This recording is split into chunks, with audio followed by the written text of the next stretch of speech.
This conversation about building up your blueprint. It's time to take it because time is wasted. Go grind and chase it, don't lose it. This generation need integration with information to move with. An inclination that is abiding in entertaining improvement. Hey, what's going on, Blueprint Nation? Welcome to another fantastic episode of the Respect My Blueprint podcast. I'm your host and your main man, your Blueprint Mastermind. And this is the platform where we give you the blueprint on how to do shit around here. All right. And I'm super excited, ladies and gentlemen. I have another dope guest here. This is a powerhouse who we have on the platform. Okay. She is, the CEO of Soma Massage Therapy, an entrepreneur business owner. And she has transformed from being an everyday mom to now running a powerhouse $1 million brand and business. So I'm super excited. We're going to get a high level of inspiration from today's guest. Blueprint Nation, you know, we're tapping into a mom turned mogul who flipped a post-pandemic crisis into a 7-figure blueprint. Okay. And she has went ahead and turned massage tables into $1 million move. And she's building empires, changing industry standards, and now franchising her way all the way to the top. So I'm super excited to go ahead and hear from our guest today. So let's all give it up for the CEO of Soma Massage, the disruptor herself, Amber Briggle. How you doing today, Amber? I just wish you could be like my permanent hype guy and like pull you out of my pocket. And anytime I like, there you are.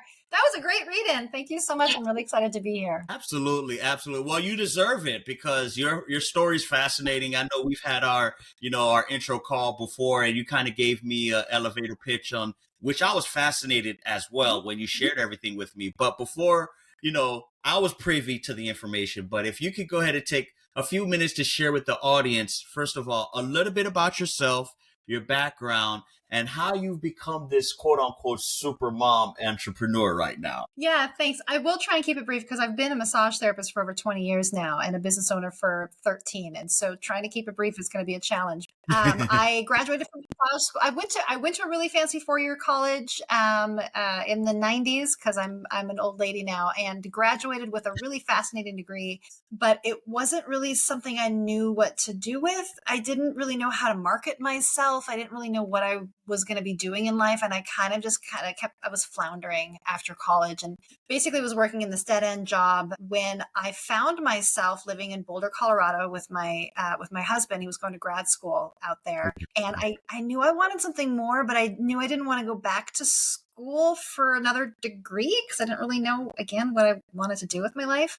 Right. Okay. Turns out that Boulder, Colorado at that time had one of the very best massage schools in the world. And I had never received a professional massage before in my life, but I thought it would be something I would enjoy doing. I've always been really into more like natural healing and wellness. And I'm a very affectionate person. So like touching people isn't weird for me. So I thought I could touch someone for an hour and make them feel better. Right. Okay. So I applied to massage school. It was a 1-year program. It was just a certificate. I could commit to a year. I couldn't commit to like a master's degree. There's nothing that's long term, just a quick thing. Exactly. Yep. So I applied to school, was accepted, graduated with honors a year later, started my own business, moved around the world a couple of times, eventually landed in Denton, Texas, as a suburb of Dallas, where I'm at now, started a business here, and pretty soon realized that I had more demand than supply. And for a while, I was referring my clients out to other massage therapists in the area who I thought would give quality work, people that I've seen in the past. And a lot of times my clients would come back on my table, like they would maybe need a touch up between their appointments. And I just didn't have anything in that time frame. And so I would refer them out. And most of the time my clients would return back for their repeat appointments, but sometimes they wouldn't. And it wasn't because the other therapist was better than me. It was maybe because her location was closer to where they lived or worked, or maybe her hours were better for their schedule, whatever it was. And I realized it would make more sense if I was able to refer people in-house rather than out-of-house. So I very slowly started a business. I got an EIN and an LLC and a website. And one by one, whose style of work was very similar to mine. So I could refer my clients over to them on my busiest days, and it'd be kind of an easy transition. Well, then they got busy, and I realized that I had a business model here that was worth something. And so at every step of the way, I've just tried scaling up. So eventually we moved out of my house. We moved into another location. It just had 2 rooms there. Then we moved up to 4 rooms. Then I added a second location, and then COVID hit. And you can't do Oh, massage this from is all 6 feet before apart. And COVID started. What? Okay. I'm 47 years old. I've been around. So I had a long career before COVID even started. And COVID. Right. And so here we were with these 2 locations. I had 13 therapists. I had thousands of clients. We were looking at finding a bigger location so I could keep up with the demand and hire more therapists. And then COVID hit and we were closed. We had nothing to sell but physical touch. And we were ordered to shut by order of the governor. And there was no money coming in. And one by one, my massage therapist quit because they couldn't come back to work. I mean, 85% of yeah, 85% of massage therapists are women. And I know it's, the 21st century, but women are still the primary caregivers for most families. And so when schools are closed and daycares are closed and there's no play dates and there's no babysitters and you've got kids, someone, the person who's only making 82 cents on the dollar is going to be the one who's going to quit her job first, right? And so yeah. So then I didn't have a workforce, right? And so we were able to reopen a couple months later. I had I had my 2 locations shut down to just 1. I had 13 therapists. Then I only had 4. One by one, those therapists continued to quit because they just couldn't keep up with the stresses of it all.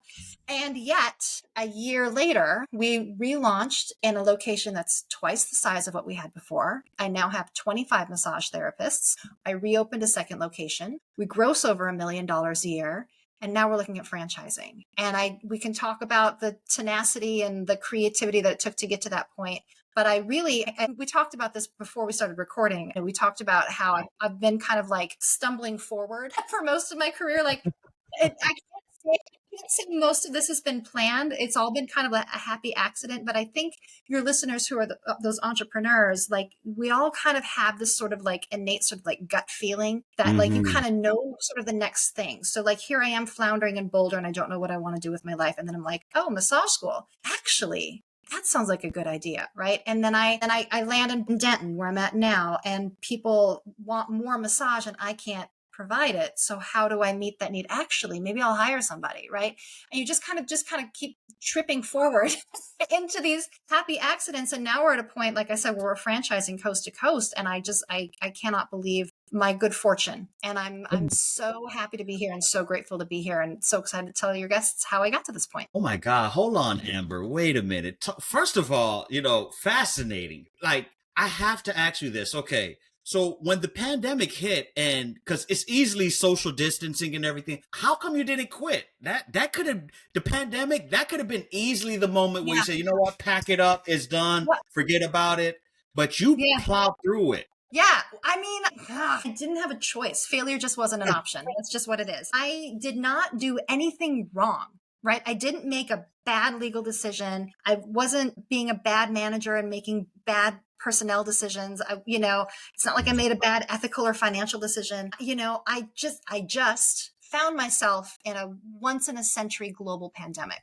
Dumb luck. But a lot of us were in that same boat, right? And so there were many businesses that were forced to close that could not, despite every effort, could not get started again. And I do not fault them at all. I know those owners worked really hard and finally just threw in the towel because they had to. There's some businesses that just decided this is a great chance for me to pivot. My kids ask me all the time, they're like, Mom, if you weren't a business owner, what would you want to be? And I keep saying civil rights attorney. Like I would maybe, come back to school, and become a lawyer, but for me, it's like, this is who I am. I'm a healer. I'm a helper. I'm an entrepreneur, and now I'm a CEO. And it was so much a part of my identity that I just couldn't abandon it. And so failure just wasn't an option. I knew that I had to keep going, and I didn't know what that looked like. But I did have, as awful as it was, I had a global community of small business owners and entrepreneurs in the same boat as me. And we were all leaning on each other for support and ideas and resources. And so I knew I wasn't doing it alone, which I think really helped too. Obviously, man, that's so wow. And I like how you said it's accidentally moving forward, but in a way, you just your lifestyle and what you were already passionate about, healing, wellness, and everything. So this sort of correlated in the aspect that this felt right. This is something that I wanted to do and I had to do, Yeah. right? Yeah. So my next question is, okay, which it was a blessing in disguise, right? Because after the pandemic, you scaled, you went to a whole nother level now, Yeah. right? I mean, that wasn't the plan. The plan was just don't close. The plan was, how do I pay my mortgage how do I just pay my mortgage like this month Right. and Just in to a year? survive at this point. Right? So how do I buy groceries? How do I find toilet paper? How do I so the plan was, again, never to become a franchisor and scale coast to coast. The plan at that point was just, how do I keep going? And I think when you have a big goal or a big challenge, I think, just being able to set in your mind, like, what do I want? I want to stay open. Okay, I don't know how I'm going to get there, but what can I do today? What can I do this week? What can I do this month? And just kind of break it up into like smaller chunks. So you kind of see, like, where your North Star is, like you see the horizon and you're going to get there. There can be obstacles along the way, but you don't have to get there today. You just have to start heading in that direction. And so I just kind of broke it up into smaller pieces. So one of the things I did is I created a virtual massage studio, which sounds ridiculous because you can't do massage online. Yeah, okay, yeah. So where was everybody during the pandemic? They were all online. They were Right. all doom scrolling. Like, where is the vaccine? Like, where can I find toilet paper? And so I had to go where the people were, which was online. And so I created a virtual massage studio. And what I did was I walked people through, really in like 5 minutes or less, like simple self-care things. How can you, like, hey, are your sinuses driving you crazy, but you can't touch your face? Here's some reflexology points on your feet to help relieve that sinus pressure. And I walk them through this. Like, are you clenching your jaw and you can't breathe? Here's some stretches for your neck to lengthen your neck and deepen your breath. And I just would put out these videos a couple times a week. And I created this online library, this virtual massage studio, which got people thinking, it did a number of things. I was able to reach people where they were. I had a global audience, which I've never been able to have before because massage is hyper local, right? I was, for myself, I was getting dressed and putting on pants every day. Like, that was right. And Right. for my current clients and for my future clients, I was showing them that massage is medicine, which is very much our business philosophy here at Soma. Like, we don't have a tipping policy. Like, if you've never tipped your physical therapist, our tipping policy is that we have a no tipping policy. No tipping policy. Okay. Yeah, we do not accept tips, because if you've never tipped your physical therapist or your chiropractor, why would you be tipping your massage therapist? I'm not doing your hair or your nails or bringing you a drink. We're working with your fibromyalgia, with your lymphedema, with your sciatica, with your frozen shoulder, with your migraine, with whatever it is. Like, we're working with you in a similar way that a chiropractor or physical therapist would, right? And so trying to get people then thinking about massage as medicine, help them think about when we can finally bust out of here and we can finally, go take care of ourselves again. What are things that I can do for self-care, right? And I wanted massage and Soma Massage Therapy specifically to be top of mind. So that was just one of the things that I did that just kind of, even though I wasn't making any money off of it, I was trying to still kind of like scale for the future. And think about, like, when we do reopen, how can I make sure that people still think about us and they haven't forgotten about us and they know we're going to be a safe space. So that's just one of the many things that I did. But failure just was never an option. I could not give up on this business that I built. All the ships. I love it. Yeah. I built it literally with my bare hands. Like, I couldn't give up on it. Yeah. So now, how difficult has it been to go from mom to CEO business owner to now business owner to franchisor? Because these are leaps and bounds you're taking here, so especially get to the point of business owner to franchisor. How has that transition been? I think at every step of my career, the key is making sure that you have people who support you and are not there to sabotage you or asking questions is important. You want to be able to communicate with everyone on your team, and you want them to be able to ask questions of you, and, transparency is important.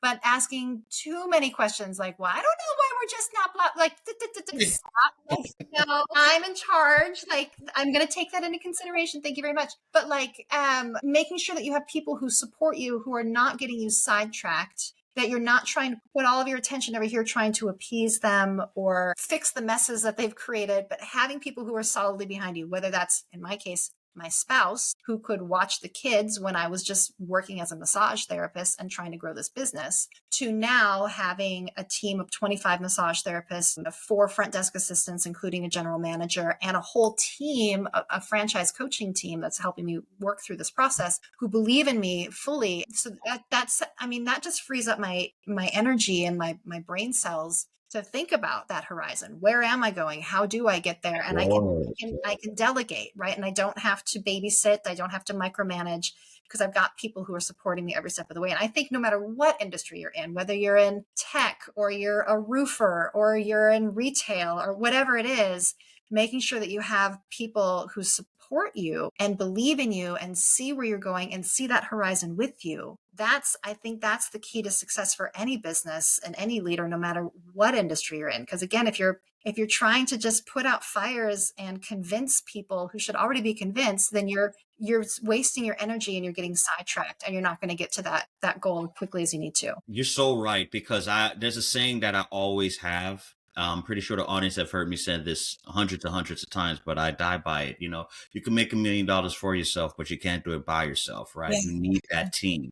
And you also, you need to be able to trust your team, right? Sometimes they may not be able to execute at the 100% level that you would want them to, but if they're at 70%, 80%, that's good enough. You could always coach them for that remaining 20, 30% that fills the gap. But learning how to delegate and trust others is also a very essential point. Yes. How do you work on keeping those core principles as you're growing your franchise business? Yes. Well, in franchising, it's a brilliant business model. I honestly wish I would have started been a franchisee before I started my own business 13 years ago, because there would have been like a whole blueprint and model I could have followed, instead of me just kind of winging it this whole time, right? I'm great at it now, but that's because I made a lot of mistakes along the way. But one of the great things about the franchise model is that it's already it's given to you. It's the ops manual, the marketing, the HR, it's all like, here you go, here's the secret sauce. And included in that is the philosophy, the values, the ethos of the company. Like, it's not for everybody. And so it's called a discovery process. There's this mutual discovery process where I meet future franchisees and I see, do I get along with them? Do they align with our values? Are they going to be able to kind of play by the rules, but also, feel comfortable speaking to me if they've got a question or a concern or a really cool, creative idea, right? And then similarly, do they want to work with me? Do they align with, do they agree with, with the principles and values and ethos of myself and of Soma Massage Therapy? Now, we don't have to agree on everything. We don't have to agree on, we don't have to vote the same way. We don't have to all be, eat the same food or worship at the same church, right? But there are certain values, like this people first philosophy that we have, right? People before profit. So care for the people, and the people will care for the business, right? There's other values when it comes to equity, diversity, literacy. We go hard for our public schools, like things that we really want to make sure that we, that we're treating everyone who crosses our threshold into our space with equality and respect and dignity, that we're creating equal opportunities for our employees, regardless of their gender identity, their sexual orientation, their religious affiliation, whatever it is, right? Like, I want to make sure that we align with these values. And if someone does not, I don't award them a franchise, because I've built this business over the last decade plus, being socially responsible, this people first philosophy, like I said. And the moment I award a franchise to someone who doesn't align with that, it cheapens the brand, it tanks the business, and it's just not sustainable, right? And so making sure that the people that are working with me as part of the Soma Massage Therapy franchise family align with the values that I have is part of that discovery process. And then when I do get a cowboy and they go sideways.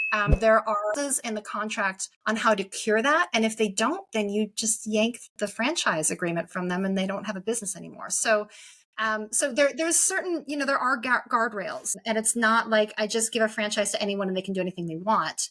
There's certain guidelines, including the philosophy, these shared values. That's going to be really important as we continue to scale, to make sure that we're able to stay true to who we are and stay true to this people first, this kindness, this helper mindset, the servant model that we have, making sure that we're serving the people that build the business instead of just chasing the dollar. Now, I love making money. I really love.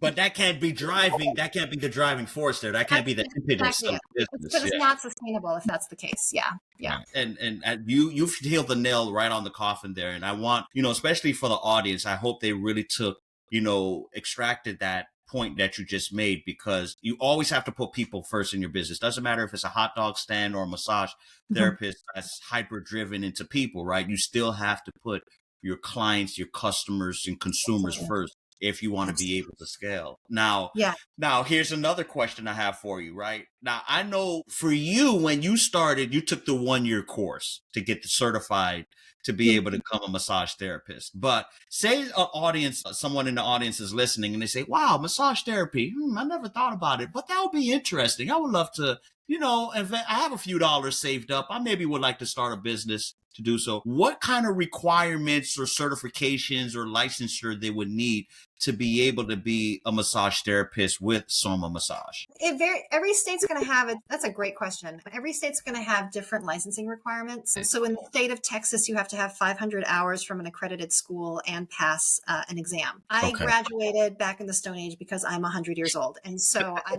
that time, when I was in Colorado, there were no licensing requirements for the state. There were different requirements city by city, right? But it's grown up a little bit now since then. So I have 1,000 hours of training and 20 years of experience. But when I moved to Texas, I needed to take a national certification exam because I hadn't graduated from a Texas school, right? So it's going to vary from state to state, but most states, I would say on average, anywhere from between 500 to 1,000 hours if there are licensing requirements. And you would have to reach out to your state licensing board to find out what more you need to do beyond that. So here in Texas, we also have to take a human trafficking course. And I believe, I should know because I've been doing this for so long, 12 or maybe 24. I can't remember. Continuing education hours every 2 years to keep our license current. You got to get fingerprinted and whatnot. At Soma Massage Therapy, you also have to pass a background check. I can't have people with a violent criminal history touching naked people all day. Like that's not good. So we have our own standards for hiring, but it really depends. And I do want to say too, if anyone's interested in franchising, being a massage therapist is not a prerequisite to owning a Soma Massage Therapy franchise. So because you're not going to be working as a massage therapist, you're going to be working as the business owner. You're working on the business instead of in the business. So I don't know, if you want to open a Panera, you don't need to know how to make toast or bagels. They teach you how to do that, right? Or they teach you how to teach others how to do that, right? At Soma, we would teach you what type of massage therapist are you looking for? How do you identify a really exceptional massage therapist? That's part of our operations manual, where we put it in the section on human resources and hiring. We're going to teach you, we can help you with the language when someone calls and say, what kind of massage do I need? We'll teach you all the different types of modalities that you can work through and speak with your clients to help kind of guide them to the right session for them. But you don't have to be a massage therapist to be a franchise owner with Soma Massage Therapy, because we're going to teach you everything that you need to know to run the business successfully. Oh, wow. That's very intriguing. I like that you said that, because essentially you're having someone work on the business, not in the business, right? So essentially the only prerequisite they need is having the aspiration, of course, capital, right? The aspiration and the desire to be able to start this business. That's it. Yeah, we're looking for people who, you probably have an interest in wellness, probably have an interest in healthy living, whether that's athletics or nutrition or yoga or meditation, whatever it is, but some sort of interest in healthy living and a healthy lifestyle. You want to be your own boss. You want to, you're interested in owning a business, but you don't quite know where to begin or how to do the marketing or where you'd find clients or how you would hire people. It's just can I just have someone just give me the plan? Yes, franchising is for you. And, we'd love to see you at massage therapy if you want to be, but maybe massage isn't for you, and maybe it's something else that you want to be doing. Like, franchising is really it's a brilliant business model. It's already it's given to you. Here's the secret sauce. Here's the manual. We're going to walk you through the process to make sure that you're successful. But no, being a massage therapist is not a prerequisite for owning a franchise with us. And if you're able to share it, how much would it cost to start up a franchise, whether it's with yourself or just in general, so the audience can have a bird's eye view? Is how much would it be to start up a massage therapy business? So if someone wants to know how much it costs to be a Soma Massage Therapy franchisee, there's definitely information about that, and you can go to our website at mysomamassage.com. Soma is short for somatic, so it's SOMA. mysomamassage.com/franchise.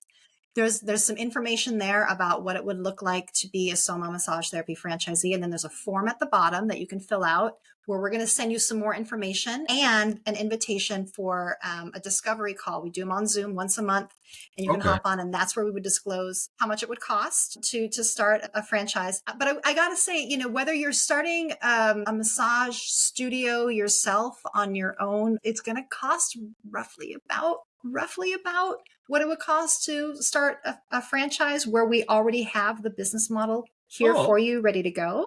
Which is why I kind of like looking back now with, this, 20 years of experience that I have, kind of wish I would have done that back in the day instead of kind of like figuring it out along the way. But I'm happy to teach others how to do it. But, but for franchising in general, it depends on whether or not you're, doing a brick and mortar franchise or a work from home franchise. So, you're always going to have your initial franchise fee, which can be anywhere from, $25,000 to $50,000. And then there's going to be different startup costs depending on, do you have a brick and mortar? If so, do you need lots of equipment because you're a restaurant, or are you retail? Are you massage, or you just kind of need some tables and sheets and a washing machine? So it really kind of varies depending on the industry that you're in. But again, people can find out information about a Soma Massage Therapy franchise at mysomamassage.com/franchise. What's the goal for the next 5 years for Soma Massage? Because right now you look like you're unstoppable. I've got a lot of excitement and a lot of energy and a lot of big goals I want to meet. Yeah. In the next 5 years, I would love to see Soma Massage Therapy, not only here in Texas, but starting to branch out regionally. Arizona, Louisiana, Oklahoma, Kansas. If we've got people who are interested in Maryland or California, heck yes, let's talk.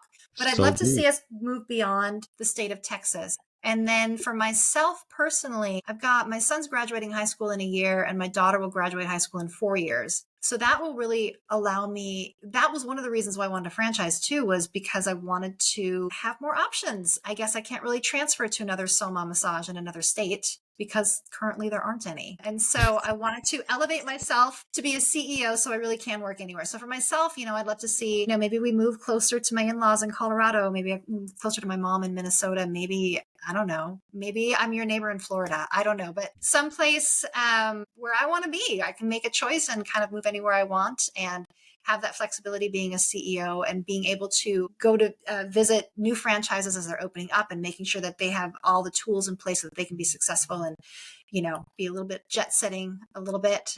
I'm excited. I'm excited for the future. Awesome. Which my next question, what are some of the downsides of being a franchise owner? I don't know, because I'm not a franchise owner. So I don't know if I can answer.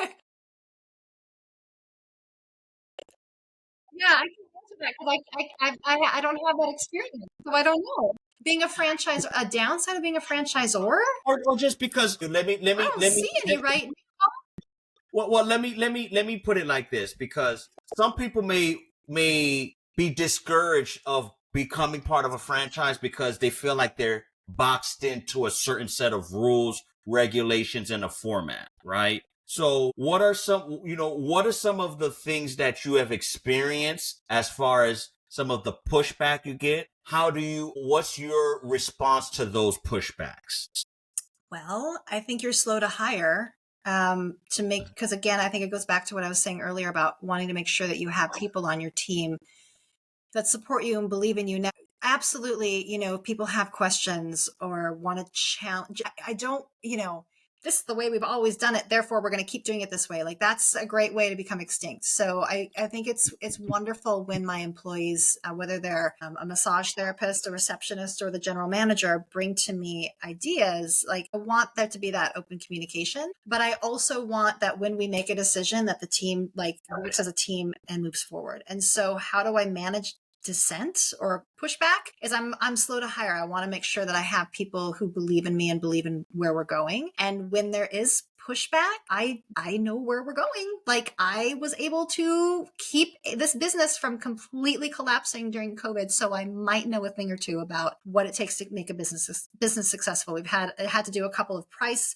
rate increases since then to keep up with inflation, but I want to make sure that I'm paying my team a living wage and still making our price point accessible for our clients and making sure I can still pay my debts and pay my mortgage. And like, there's been a lot of, balancing acts, and like, I kind of know what I'm doing, and I welcome the feedback. I'll take it into consideration, but when we make a decision, we're moving forward. And if you don't like it, you don't have to work here. Like I'm not the only massage game in town, right? And I've found too, like having this sort of this confidence that came from emerging from COVID in such a strong place really gives me sort of the reassurance now, like when I do make a decision and not everyone's on board, I'm like, well, that's the decision. So here you go. And I don't spend as much time. Obviously, I want everyone on my team to be happy. I want everyone to feel welcome and feel like they can thrive at Soma. And when we're just butting heads, I don't waste my time anymore trying to make them happy, because I know where we're going. I know where I want to go. I know what it's going to take to get us there. And if you don't want to be a part of it, you don't have to be here.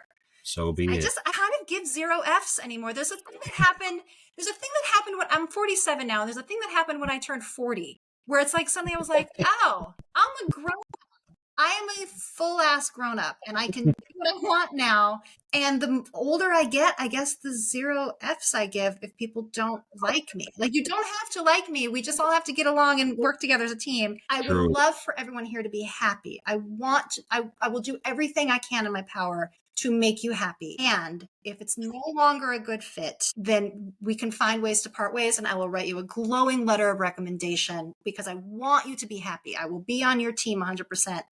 But if if you can't get behind what we're doing, then this isn't the place for you. Man, fascinating story so far, which you have shared. Okay, your journey from being a mom to being a franchisor. Quick question. How do you balance work and personal life now? How do I manage my personal life? Personal and professional. How do you manage being a mom and also the business as well, too? Well, it all goes back to having a great team. And I've got a great husband. So he makes me coffee in the morning and he folds my laundry and he, picks the kids up from school and we tag team it.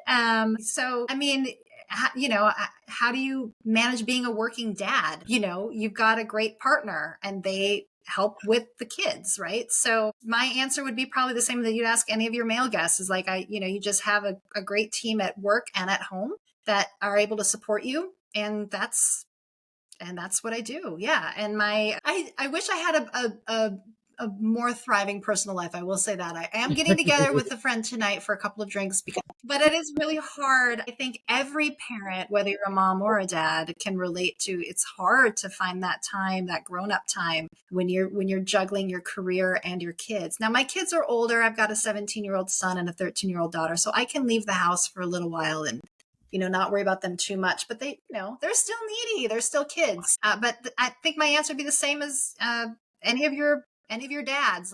You have a supportive spouse at home and a supportive team at work, and they support you all the way, and that's how you get it done. Awesome.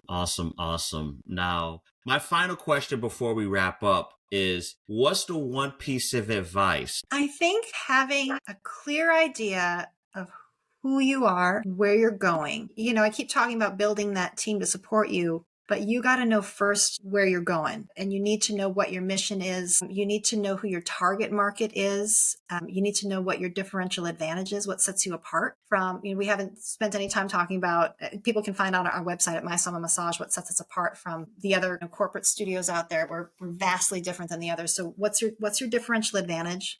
Because there's a million people out there doing what you're doing. So what sets you apart? What makes you different? where are you going? Where do you see yourself in 6 months, in a year, in 5 years? And once you can kind of define that, your drive, your mission statement, your passion, then you start assembling that, have that blueprint. Now you start assembling the team to start building it, right? And if you're a solopreneur, it might just be you, but you've got a solid tech team there to help you with your website. You've got a great CPA who can help you balance your books. You've got a fantastic insurance agent and lawyer to help you avoid any legal liabilities, right? So, start assembling your team, even if you're a solopreneur, making sure that you have all those pieces in place to help launch you to that next level. And then when you're there, just stop, catch your breath, take a look around at the landscape. Is this where I want to be, or where do I want to be 6 months or a year or 5 years from now? And just keep kind of meeting that need and scaling up as you need to, but having that blueprint. Who are you? What makes you different? And how do you get there? Awesome. Which you did bring up a very good point that I do want to ask. What separates Soma Massage from your typical massage therapist or your typical massage parlor? How much time do we have? Yeah, we're vastly different. So a number of ways. First and foremost, I think our leading factors that we have a no tipping policy. I talked about this before. If you've never tipped your physical therapist or your chiropractor, there's no need on earth for you to be tipping your massage therapist either. Now, you got to make sure that you're paying your therapist a fair living wage because it's really hard work. It's not impossible to do it 40 hours a week, but it's really hard to do physical labor like that 40 hours a week. So you got to make sure that you're paying them a fair living wage that's comparable to that at least. We also we don't have a membership required. We have people who, have surgery and can't come back for 3 or 4 months. We're in Texas and we've got a lot of snowbirds, and they're going to head north for the summer, and then they're going to be paying for this membership, and then they're going to come back and they're going to have all these sessions that they got to squeeze them in. It's going to be stressful, or they quit their membership and then they never come back, and it's just messy. We do packages instead. There's a lot more flexibility with that. We do full 60-minute sessions. So when you go in and you book a massage at a corporate place, you're probably only going to get 50 or maybe 55 minutes of hands-on work. Okay. And they're just going to be rolling through in and out all day long. Whereas here at Soma, we book your appointment really more at 75 minutes. So you've got a good chunk of time at the beginning of your session to talk to your therapist about what's bothering you, what areas do you want them to focus on. We're going to educate you on I know it's your right shoulder that's been bothering you, but it might also be coming from your left hip, and maybe things are compensating. So if it's okay with you, I'd like to massage not only where it hurts, but maybe where it's coming from to give you more relief. We're going to talk to you at the end with maybe some homework that you can be doing. Hey, turns out you were right. It was that right shoulder. We still got, some release on the other side of your body that's going to benefit you. But here are some stretches that you can do to make sure that you can, keep this massage going as long as possible, right? We really have more of that holistic approach. From the moment you walk in, we try, your massage therapist is usually the one that greet you, show you back to your room, have that thorough check-in with you so we can really customize your appointment to you, your specific needs that day, provide a full 60-minute session, and then gently release you back into the wild with some self-care tips on, making sure that we can take care of yourself until next time. There's a bazillion more things I could talk about, but I know we don't have to talk about the Soma difference, but people can read about us at mysomamassage.com, and they can really kind of start to get a feel of what it is we're doing from a client standpoint. And then from an employer standpoint, just not micromanaging people, giving them the space to do what they do really well, which is give a professional, incredible, personalized massage. We don't have a certain blueprint of massage. We allow the massage therapist to really kind of customize their sessions to their clients in that moment, that day. Obviously, we hire professional licensed massage therapists who've passed, comprehensive background check. We want to make sure everyone is legit and safe and talented and professional and is going to keep you safe. But beyond that, we really kind of give them that freedom and flexibility to provide the session that works best for them and their client that day. And I'm not sure every place has that sort of flexibility and freedom in the work that their therapists provide. Awesome. So, man, I love the fact that it's holistic. It's not just come in there, pay, crack, Snapple, pop, and then out of the door, right? Yeah. And there are some places that do that. And for them, it's a great business model. For us, that's just not what we do. We really try and personalize all of our appointments to our clients in that moment and make sure that we're really meeting people's needs session to session. And you might see someone, for 10 years and you're always kind of doing the same sort of thing, and they come in one day and everything in their life has just gone sideways, and you got to be nimble and flexible in that moment to kind of meet their needs too. So really kind of building that in so that everything is customized and personalized in every interaction that we have. Awesome. Which, by the way, now, Amber, it's been absolutely phenomenal having this great conversation with you, because I'm pretty sure there's a lot of people in the audience that are now super intrigued. If not, for the few female viewers that we have, but even some of the males, because, hey, there's male massage therapists out there as well, too. I know it doesn't dominate as the females, but I'm pretty sure this is a great business model and a great business idea for a lot of individuals. Hey, you don't have to work in the business. You can work on the business, right? So with and the Soma Massage Therapy franchisee, I mean, it doesn't matter male or female. You don't have to be a massage therapist. We're going to teach you how to answer those questions that your future clients are going to have, and teach you the business model. You're not working. It would not be a good thing if you were working as a massage therapist and a franchise owner. I have done that. It is exhausting work, and the booking and the HR and the massage. It's awful. You get nothing done. You get nothing done. Yeah. So actually, don't do the massage therapist, and you own a Soma. Don't be the massage therapist. Hire people to do that work for you. And that's what we're going to teach you how to do. With that being said, so how can anybody that's watching right now who's super interested, they're intrigued, they're piqued by what you just shared right now, they want to reach out to you, they want to learn more. I know you said it in the middle of our show, but if you could share it again, how can they connect? And if they wanted to get more information, how can the audience do so? Yeah, absolutely. Thank you. I'm always happy to plug my business. So again, it's Soma Massage Therapy. Soma is short for somatic. It's not an acronym. It's SOMA, like somatic. Okay. Soma Massage Therapy. You can go to mysomamassage.com to read more about us. There's a contact form online where if you want just more information about the business in general, you can fill that out. If you're interested in franchising, there's a tab at the top of the page that just says franchise. You click on that. There's lots of information about what being a massage therapy studio owner would look like for you. You don't have to be a massage therapist. You just got to be a hard worker who's interested in wellness. And let me tell you, when you own your own massage studio, you get pretty regular massages, which is kind of a nice perk. So wouldn't you? It's like once a week. It's pretty great. Yeah. So at the bottom of that page, if you want more information on, well, how do I become a franchise owner, or can you just send me more information in general, or how much does it cost, or what are the territories, or whatever it is, there's a form at the bottom of the page, mysomamassage.com/franchise. There's a form down there. Go ahead and fill that out. Very basic, just contact info.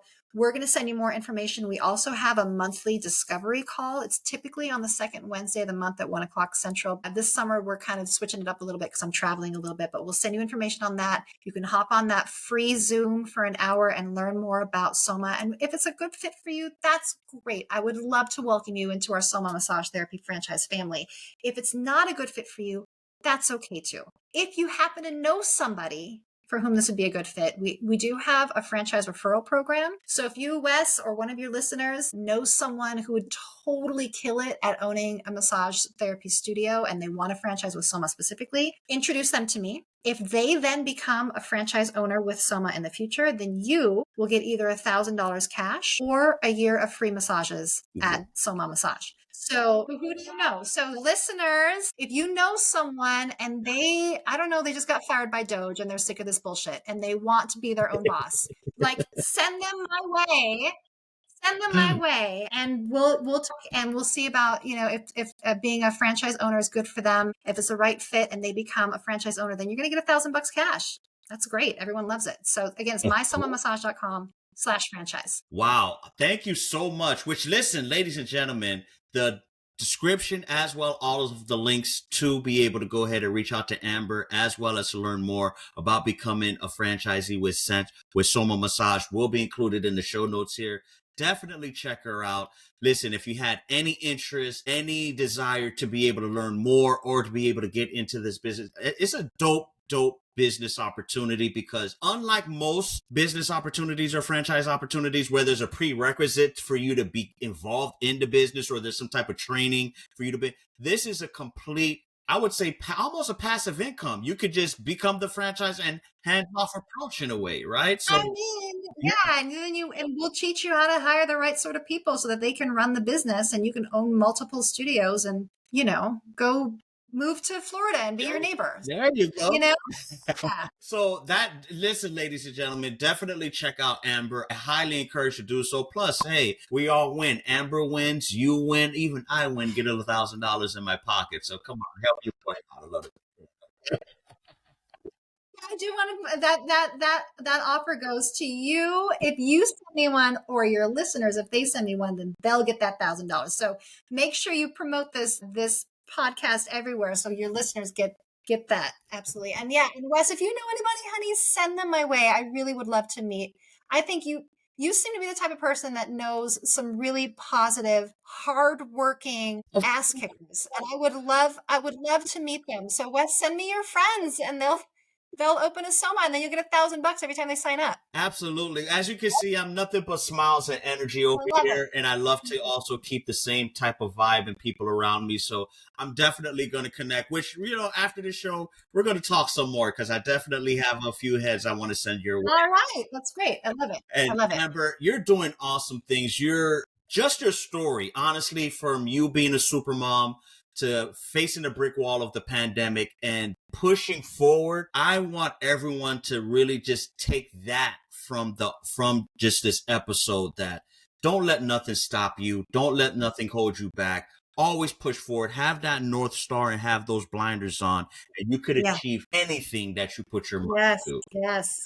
Love it. I absolutely love that for you. And then you also have a super husband because, like you said, your husband. Yeah. But listen, ladies and gentlemen, thanks for tapping into another dope episode of the Respect My Blueprint podcast. Check out Amber and Soma Massage. If you're in Dallas and you stop on by from Blueprint Nation, go ahead and check out Amber. Let her know that the Blueprint team has sent you over there. So therefore, we can go ahead and show her all of the love and the support that she has well deserved. Okay. All right. Thanks for tapping in. Thanks for tuning in. And as always, guys, this is the show where we give you the blueprint on how to do shit, and we haven't failed you today. Take care, guys, and we'll catch you on the next time. Bye-bye. Thanks.